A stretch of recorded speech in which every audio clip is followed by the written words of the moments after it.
Greetings, adventure. Welcome to D20 Academy. I am your host, Shiloh Kaneshiro, and today is episode 19, Monster Monday, focused on the Lich.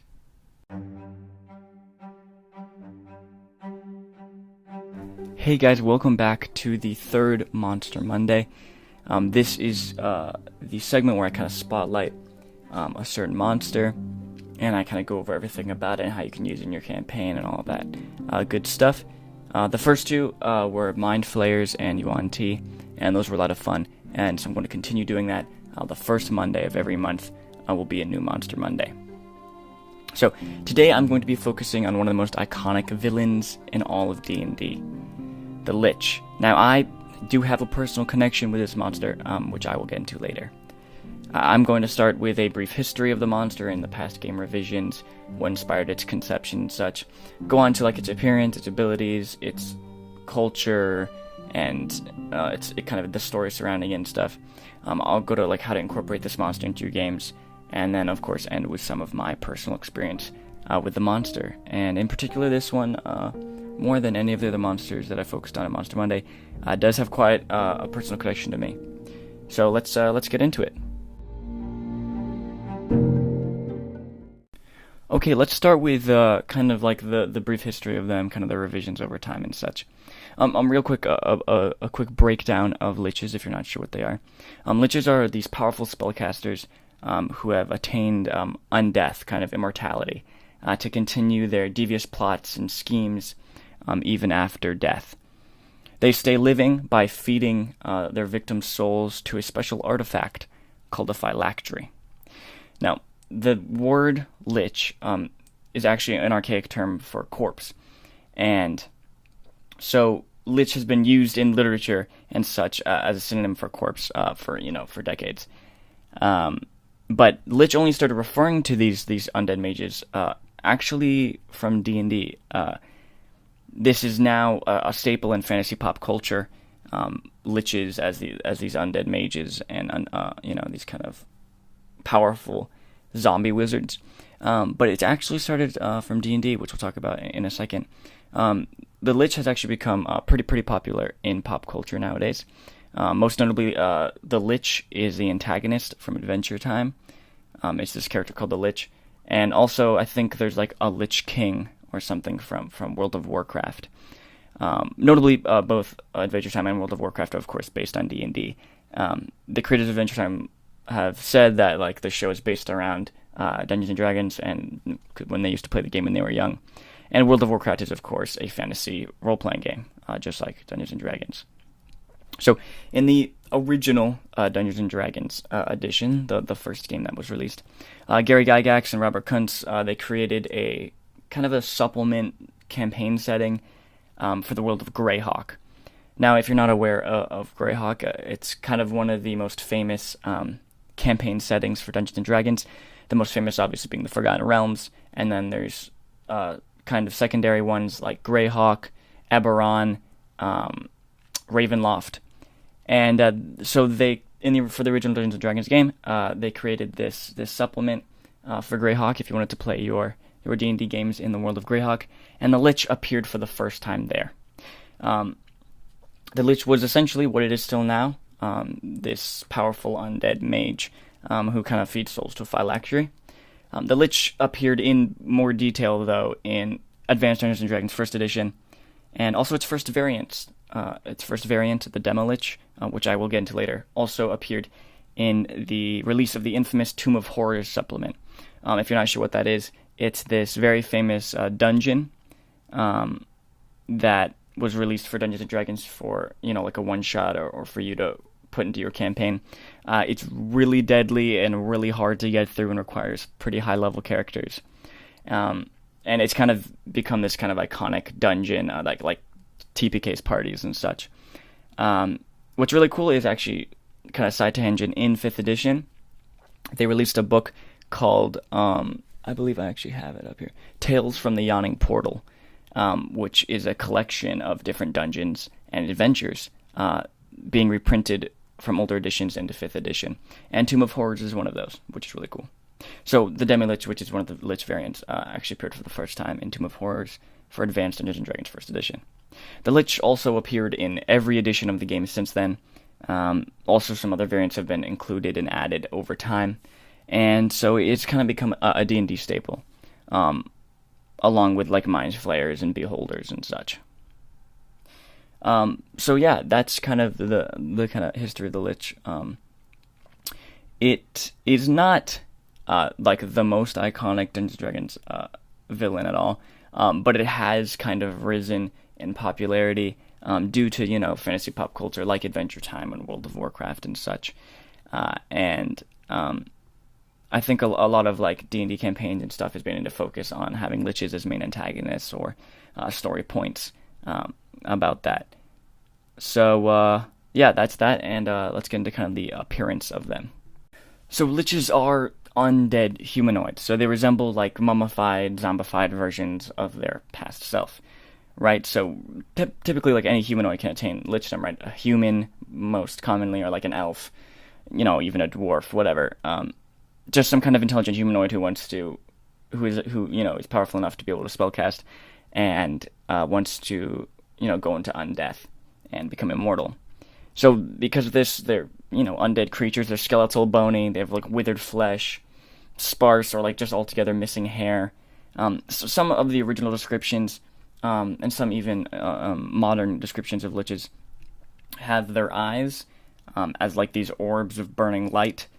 And the classic Lich also wears like old musty robes and jewelry, kind of relics of the time when they used to live, of when they were royalty or powerful mages.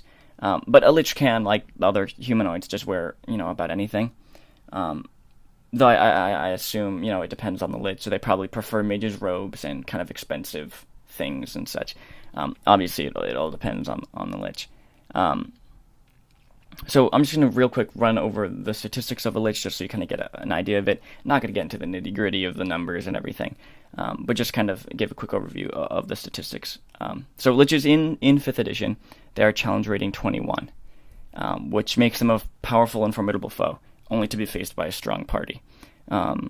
30 is the max challenge rating in 5th edition, so 21 is pretty strong. Liches in 5th edition are said to be of any evil alignment. They're medium undead, and then the alignment just says any evil alignment. So while most Liches are dark, plotting masterminds who take hundreds of years to scheme and plan, which would make them lawful, ordered creatures, right?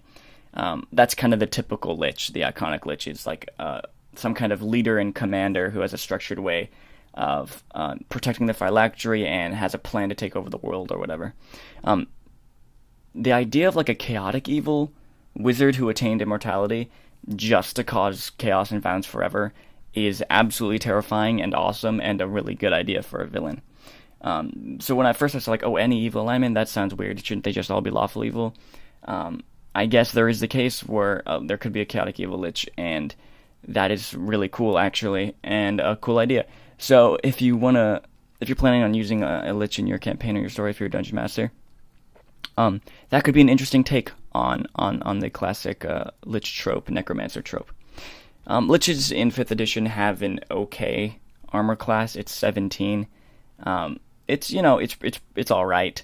When they're going to be fighting when you have a party who's going to be the right enough level to face a Lich, they're probably all going to hit most of their attacks, but it's not a bad armor class.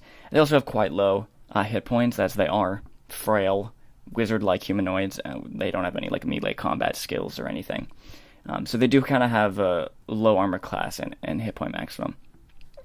They also have low strength and wisdom. They do have above average dexterity, constitution, and charisma, and of course high intelligence.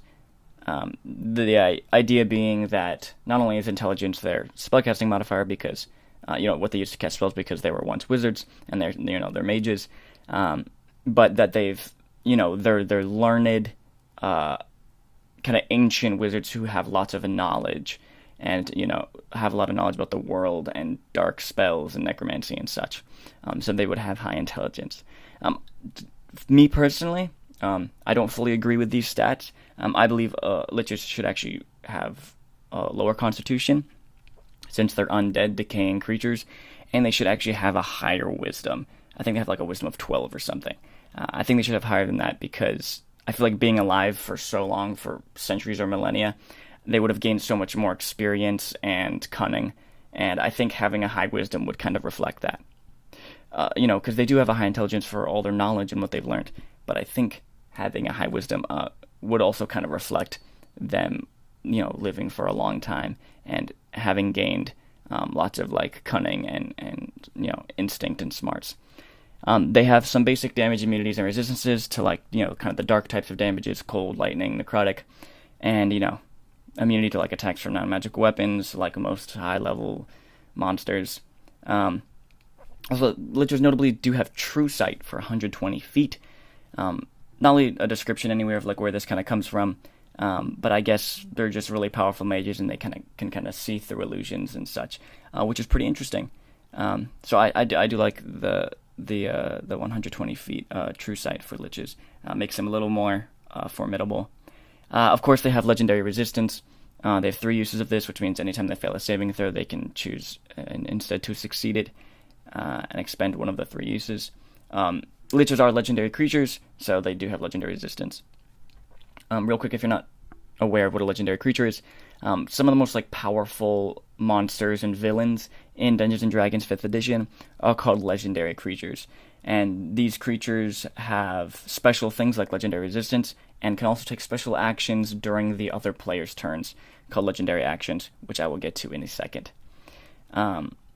And so a legendary creature in 5th edition is just kind of one that is really powerful or, kind of like would be like a main villain or something.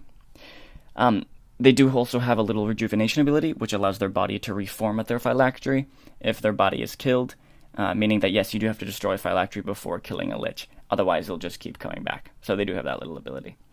Liches are 18th level spellcasters, and they use spells as their main source of damage and effects. Depending on your party and how powerful they are when they face a lich, I think you should change up the spells that the lich has in the monster manual. For ones that kind of do more area damage, have effects other than just dealing straight damage. And also they can cast cantrips as a legendary action, so giving them Firebolt or Eldritch Blast instead of Ray of Frost as the damaging cantrip, because Firebolt and Eldritch Blast are just better damaging cantrips, and also the Blade Ward cantrip, which I will get into how incredibly clutch that is in a second. They only have one action in kind of the action section, one attack they can take, which is called Paralyzing Touch, which is a melee spell attack. It's like plus 16 to hit or something, or plus 12 to hit maybe, which is pretty good. And it deals cold damage, and then the target has to make a con save, or is like paralyzed for a minute. You will probably never use the Paralyzing Touch attack, because typically you're going to want to be casting the much more powerful and more effective and interesting spells. But I guess in the case of where the Lich would save his reaction to do an opportunity attack against someone, the Paralyzing Touch is pretty good there. But mostly a Lich would be saving their reaction to cast something like Shield or Counterspell. So the legendary actions that a Lich have includes casting cantrips, using the Paralyzing Touch attack, an effect which frightens creatures around them, and an effect that deals burst damage to a group of creatures who are not undead. Most notably the party, if they're fighting. So real quick on the cantrip. So the Lich has 3 legendary actions, right? And it can take a legendary action at the end of another creature's turns, and it regains all legendary actions at the beginning of its own turn. So the reason legendary actions kind of exist in the game, I may talk about this more later, but they're a way for the villain to keep on having effects during not just their turn, but during the whole round of combat, in between the other players' turns, keeping them formidable and stuff. And I honestly like the system pretty well. There are some kind of flaws in it and stuff. There's a big discussion in the Dungeons & Dragons community about legendary actions and legendary creatures in general and how they should function and stuff. But I think for the Lich, it works fairly well. So because he can expend one of these 3 legendary actions to cast a cantrip, I think you should give the Lich one of like the Firebolt or Eldritch Blast and Blade Ward as cantrips available to him. Now, Firebolt or Eldritch Blast are obviously just pretty high damage, good cantrips. Eldritch Blast is like the best damage cantrip in the game, And so, being able to put more damage output throughout the whole round is really good. But also, Blade Ward is a really, really good cantrip. Blade Ward takes an action, and it gives the caster resistance to bludgeoning, piercing, and slashing damage to the beginning of their next turn. So, while the Lich, during his turn, can use his action to cast something more powerful, like Disintegration or Fireball or something like that, for one of his legendary actions, at the end of another creature's turn, he can cast Blade Ward on himself, which means he'll resist all the damage of all the weapon attacks from any of his adversaries up until the beginning of his next turn. And he can do this as many times as he wants. It only takes one legendary action of the 3 he has, and Blade Ward is a cantrip, so he will never run out of them.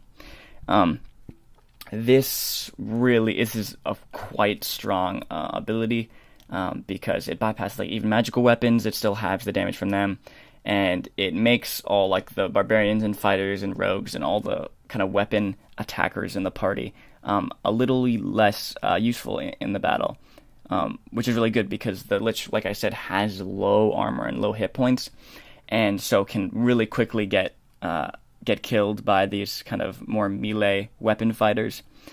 So being able to just cast Blade Ward every single round and have all that weapon damage is really powerful. But of course, you want to make sure to gauge the level of your party when they're facing the Lich, and obviously you don't want to make the Lich too powerful or anything, depending, so he doesn't, kill the entire party or whatever, unless that's what you're going for. So yeah, that's kind of his statistics. And now I'll kind of talk about the variants of the Lich.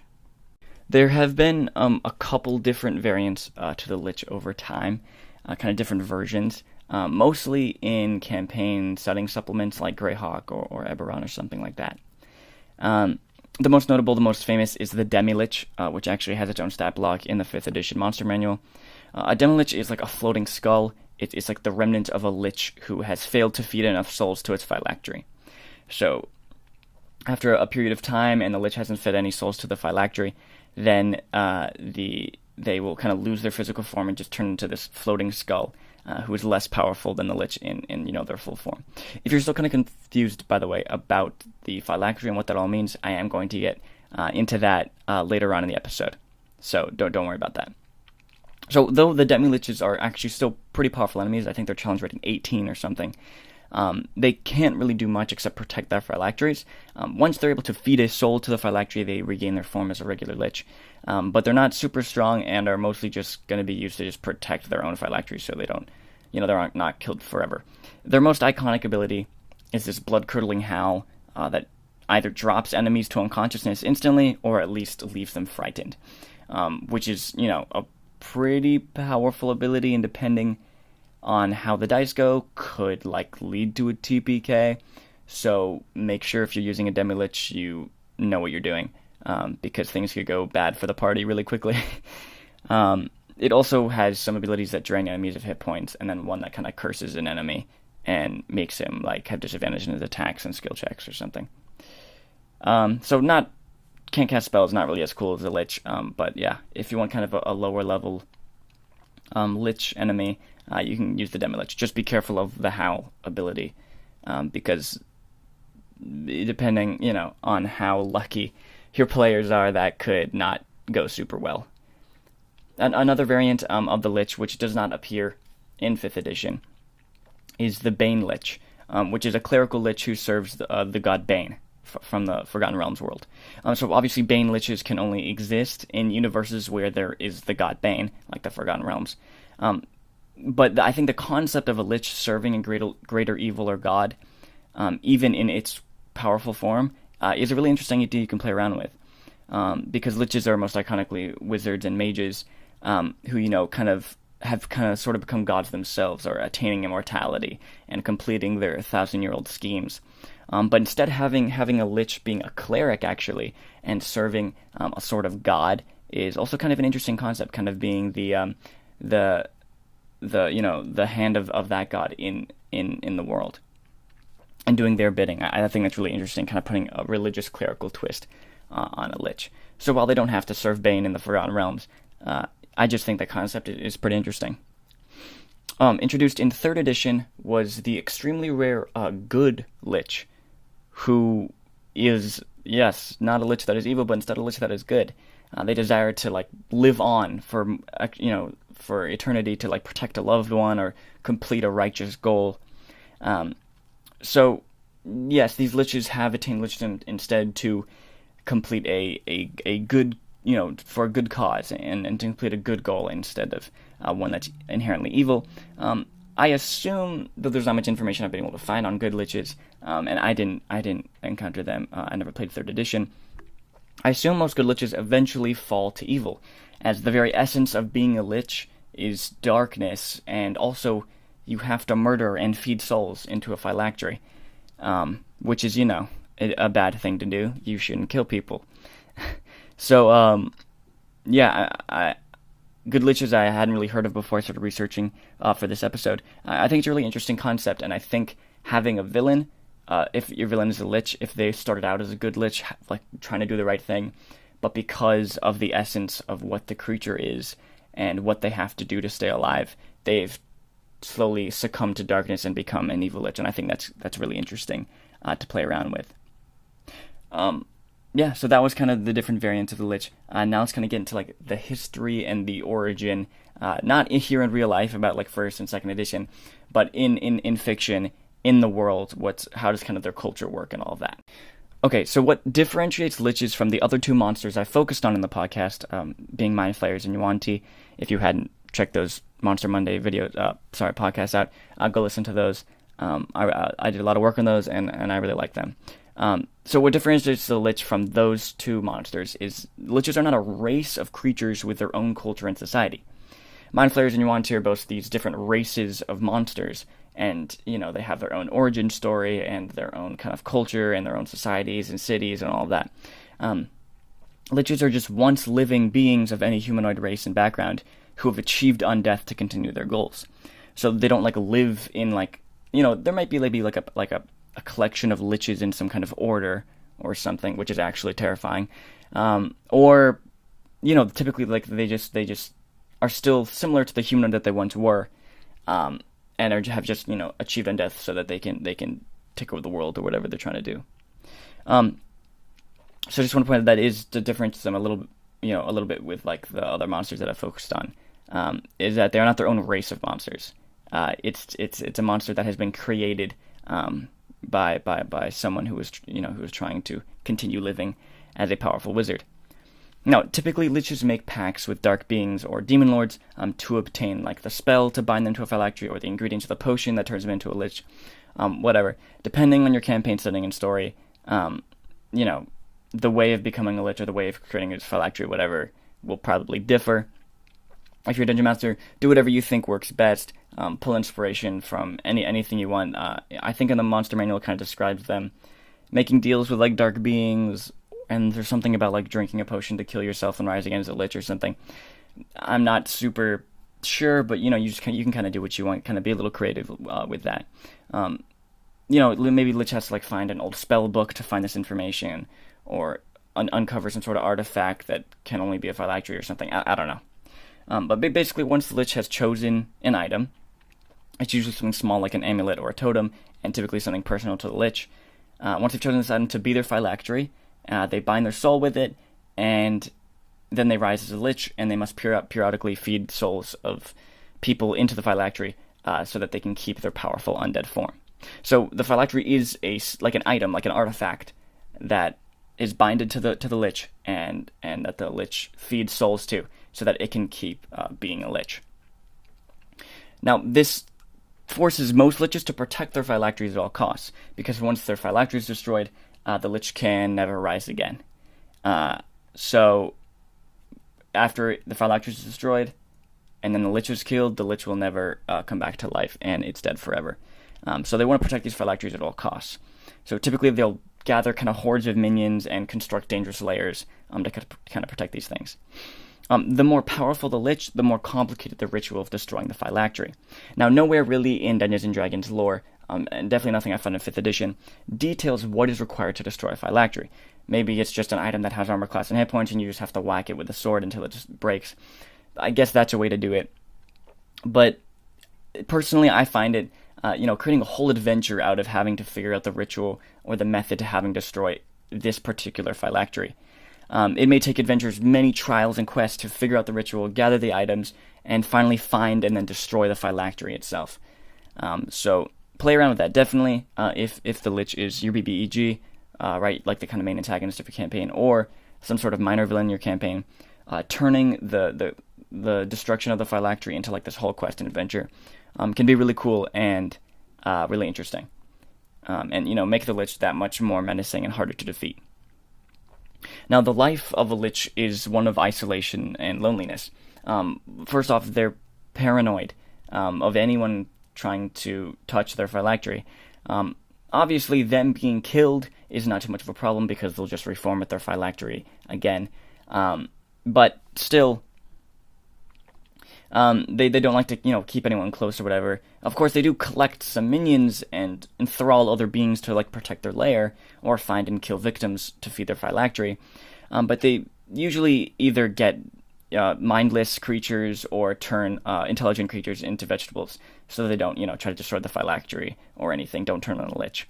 So typically, Liches don't really interact with other intelligent humanoids or anything like that unless they're taking over their kingdom to take all their people and feed them to the phylactery. So this can lead Liches to become more insane and more inhuman than other villains, just because they're wrapped up in this paranoia of protecting their phylactery, completing their goal, murdering and feeding souls into it, and not really interacting with any other people, can kind of lead them to become more kind of crazy and inhumane, which is a little terrifying, but it can kind of tie into a Lich's personality. So while Liches do care most about protecting the phylactery, and like I said, don't care too much about their physical forms because they'll just, come back to life again, they do like to protect themselves, and because of their low armor and health, typically travel with a collection of bodyguards. So some kind of minions or monsters that protect them or something. Obviously, the concentration of these monsters would be at the lair to protect the phylactery, but they probably travel with their own minions and stuff because of their low armor and health. So this is a note for a Dungeon Master.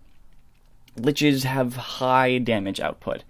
They deal lots of damage and have really powerful effects and spells that they can cast on their turn. But they can die very quickly. So it's hard to kind of find the balance because you want to have players who will be able to, survive the Lich's spells without getting outright killed immediately. But also, you don't want them to be too strong to just kill your Lich in one hit before the Lich is able to even cast a single spell, right? Which is why Liches need to be surrounded by other creatures and other monsters.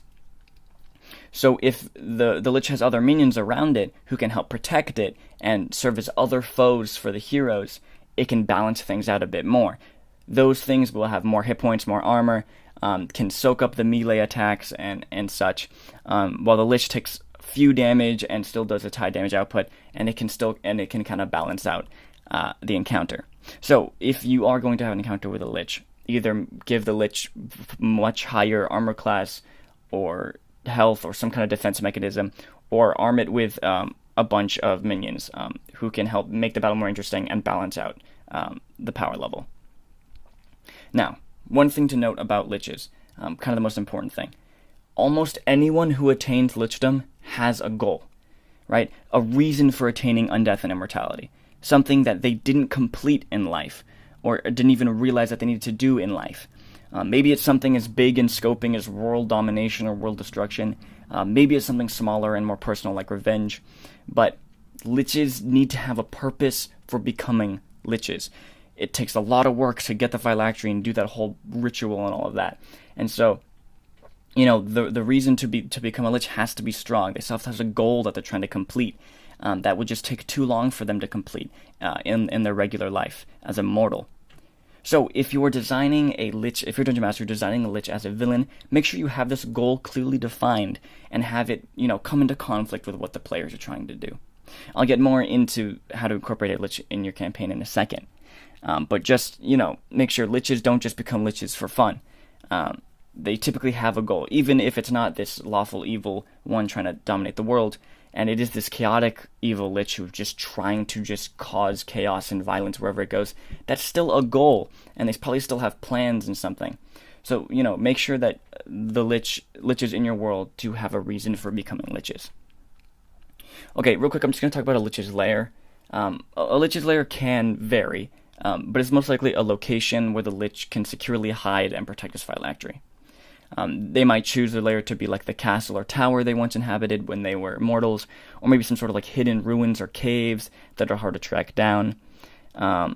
But this lair should be something that is dangerous and interesting and unexpected, and you can run adventures through this lair through like stealth missions and strategic combat and traps and events.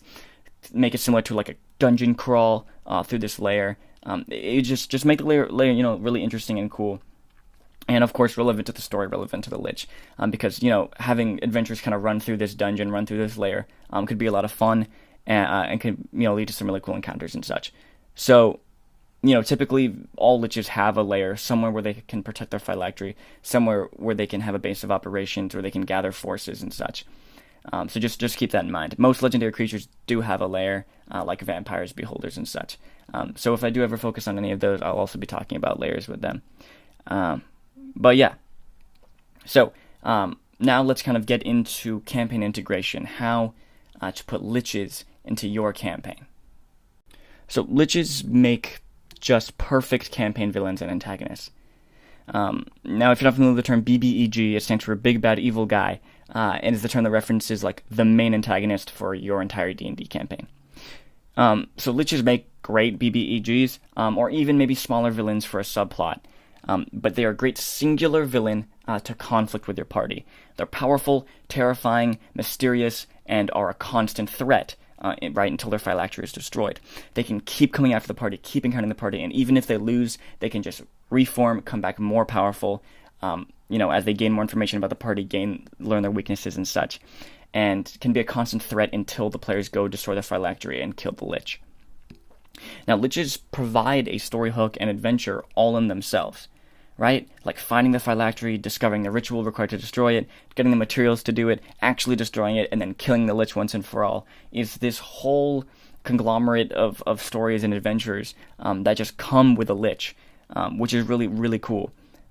So while you should incorporate them into your story, incorporate them having their big goal, building an army, or taking over people, or owning slaves or something, they do have this whole adventure that can be attached with a Lich, which is this whole thing of having to go destroy the phylactery, which is really cool and really interesting.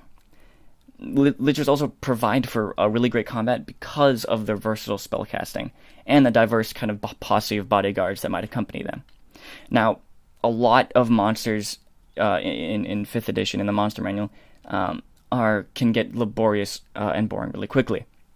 If you've DM'd for a while now, or you've played a lot of encounters with 5th edition monsters, they all kind of get the same. They just kind of move to the nearest enemy, and they attack with claws or bites or a sword or something. And then they take hits, and then maybe they have some cool effect, some kind of aura or something that does something, but it can get a little monotonous and boring. Liches are really interesting because they can cast spells, right? Spellcasting is one of the most versatile and diverse things about Dungeons & Dragons in 5th edition, right? A party with a spellcaster can do so much stuff, right? There's spells, yes, for dealing damage, but also for enchanting people and raising armies from the dead and creating walls and, making you fly and creating illusions and turning you invisible, and there's so many spells that allow for so much versatility in a game. So Liches provide for great fresh combat because of their spellcasting. And of course, change up all the spells in their spell list if you would like, so it fits your campaign, fits your playstyle, makes combat more interesting. And also, of course, their bodyguards. It might just be those kind of same basic guys who just punch and kick with high HP and high armor. But you could also really make their bodyguards really interesting. For example, like a shield guardian, right, which does just kind of punch and kick, but is connected to the Lich and will take half the damage and is actively trying to protect the Lich. Having some kind of assassins or rangers or archers, or kind of creating this diverse posse of bodyguards that the Lich would take with them to protect themselves against their own kind of situation is really interesting. One idea is to kind of have the Lich and their bodyguards mirror the party, in the sense that there's maybe like one or two like tanks, big high hit point melee fighters. There's kind of like a sneaky, high damage output rogue. The Lich can kind of serve as like the wizard. Maybe there's some kind of healer or priest. Because the Lich can like take over and enthrall so many different kinds of beings, their posse doesn't have to be made up of just one race of creatures or like just demons or something, right? It can be any kind of creatures. So really play around with that and really make an interesting makeup of that group. And I think the idea of like kind of conflicting directly with like another kind of adventuring party mechanic would be really interesting. Now, because Liches can live for centuries and millennia, it can also be kind of interesting in your campaign to have them appear in history and play part in big events in the past, right? Because they keep on living as long as they keep on feeding souls to the phylactery and the phylactery doesn't get destroyed, they could live for like so many years. So before your campaign even starts, they could already be a big player in wars or other events or cataclysmic things in the past, and so we're already like a recognized threat and already someone who's ingrained in the history and has already had an impact on the world, which is also pretty interesting and cool that you can't do with a bunch of with really a lot of other monsters because they can't all live forever. Now, like I talked about before, the most important part of having a BBG or antagonist, especially with a Lich, is to define their ultimate goal and their workings to complete that goal. Now, does the party have to foil them before they complete this goal? Does the party have to reverse the effects of a Lich who's already completed the goal? That's up to you and the dice. But Liches especially, all antagonists really should, but have some sort of goal. Maybe it's big and scoping, like world domination. Once again, maybe it's something personal, like revenge or love or something like that. Play around with it, make it dynamic, make it conflict directly with the party's goals. When your enemy has this kind of goal that they're constantly trying to complete, it can lead to the main antagonist and the party constantly bumping heads, constantly coming into conflict. Maybe like a race for materials or a race for something because maybe they both have kind of like a similar goal. Just make it really interesting, and that can really help drive the campaign, keep it on the rails, keep the story moving forward and the pacing good. If the players are constantly having to make sure the Lich doesn't complete their goal or race to this thing before the Lich gets to it and such. So that is something that can be really useful and is really important when you have a Lich as an antagonist or a BBG, which you should. I don't think Liches make good random encounter villains or throwaway encounter villains. Liches should be planned, important figures. They don't have to be the big bad evil guy. They don't have to be the main antagonist, but some sort of like small subplot antagonist or something. They need to have an impact on the game because just their power and the way they function, everything is just designed around them constantly coming back and being a big villain for the heroes. I don't think you should ever use a Lich in a random encounter or a throwaway encounter or anything like that. They just don't perform well in there. They're not super interesting like that. They're most interesting when you can set them up as villains, set them up as antagonists, or maybe even allies, and kind of set them up in that way. One interesting mechanic or kind of concept is the idea of a non-partisan Lich, right? So maybe the party already has their goal. There's already this other BBEG that they're trying to face off against, and this Lich is kind of a third party, someone with lots of power, lots of influence, lots of resources, who is going to provide their help to the highest bidder. So maybe the party has to temporarily team up with them, or ask for their aid in having to defeat this other bigger evil, not knowing if the Lich might ever betray them or something. And that can kind of set up this secondary antagonist kind of ally non-partisan character, which would be really cool. This definitely works for a Lich who's themed around kind of a shaman or witch who maybe like has a lair in a swamp or something, who maybe has some powerful spell or powerful army or something that the heroes or maybe the big villain might need, and so they're they might team up with the allies, they might betray the allies, the heroes, who knows, right? So that could be also really, really interesting character, if you want to have a Lich in your campaign. Alright, now we're going to finish off with my personal experience with Liches. So I have a very personal connection to Liches. as a Lich was the BBEG of the long 2.5-year campaign I've been running. Now, I say was because actually just in yesterday's session, the party finally defeated him. He's been antagonizing them for 2 years, and after going along the long process to find and destroy his phylactery, they faced him in battle and won. Now, this specific Lich that I designed for my campaign lived in the northern winterlands of my world in an abandoned manor in a long-forgotten kingdom. So his lair was this creepy old manor. He was in command of clans of frost giants, and he even actually had like a white dragon ally, and eventually he summoned hordes of demons and devils and an army from another continent to wage war against the good guys. Now, his phylactery was a spell book that was special to him because it was how he first learned spellcasting. And his goal was his main goal, right? This important goal that he had was collecting these powerful artifacts from around the land and then sacrificing them in a ritual to call down a great extra-dimensional being, who, together with the being, the Lich would help shape this new world that he saw that he wanted, and the heroes had to stop this. Now, this Lich also had kind of this motif of like a shattered crown, and his background was beginning to get intertwined with some of the heroes that was revealed. It was really interesting. It was really cool. In the beginning of the campaign, him and the manor were like this mysterious, creepy presence that the party encountered, and they didn't really know what was going on yet. And then as they investigated this manor, as they investigated this disturbance, they discovered his plots and schemes, and they went on some adventures, kind of in this race with him to collect these artifacts before he did, then protect these artifacts, then take back these artifacts so he couldn't collect all of them and, call down this great being. And it ends in this big war where they finally just killed him in yesterday's session. I've been running Lich as the BBEG of my campaign for a long time now, so I'm pretty familiar with the creature. I've made multiple iterations of his stat block and such, for the different times that he's encountered them and gotten more powerful as they've gotten more powerful. The final one that they just fought, I believe they're levels 17 to 19 now that they've fought him. His challenge rating is 30. He's way more powerful than the Lich in the monster manual. Has all these other cool items and such that he's collected over time.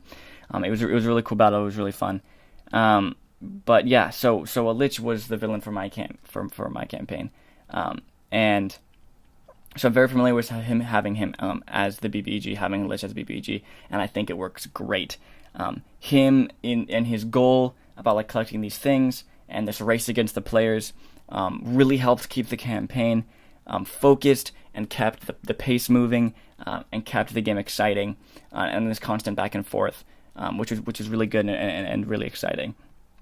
It also allowed me to kind of, in the beginning, first when they were kind of discovering what was going on, adding this kind of creepy horror side to the campaign, and it was just really fun. And then I was able to kind of time into some of the characters' backstories and such.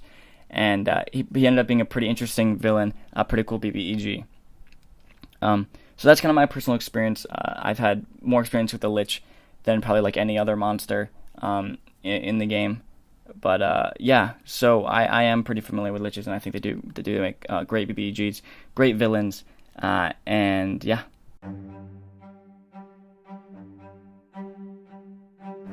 Okay, so that brings us to the end of today's episode.